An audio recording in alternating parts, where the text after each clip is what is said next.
प्रथम Chrome browser T open करवा SSEPD type करदे एमती गोटे इंटरफेस आसो SSEPD ऊपर लिखाई क्लिक करदे क्लिक कर सारा पुणी एमती गोटे आसीज आसला ये लिखाई beneficial service pension service click करदे। नेक्स्ट वीडियो में देखते जे केमी वाणीश्री स्कॉलरशिप एप्लाई करवा। आज देखा से वाणीश्री स्कॉलरशिप को लास्ट प्रोसेस ना जोटा एप्लाई करें सेटा हेडमास्टर पाखु सिग्नेचर मारी सारापर केमी अपलोड करवा सेटा देखा। चलतु तेरे चूज स्कीम उपर क्लिक करी वाणीश्री स्कॉलरशिप मारी जमी थी सेमती प्रोसेस कौन एप्लिकेशन प्रोसीड मारदे। प्रोसीड मारी सारापर ये एप्लिकेशन नंबर मांगे से एप्लिकेशन नंबर मारी सारापर सर्च ऑप्शन में क्लिक करदे।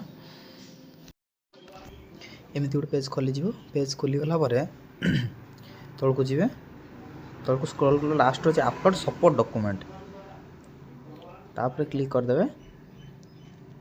क्लिक कर सारापर आपंकर जोटा आनी स्कूल सिग्नेचर मारिक सेटा सबमिट करदे।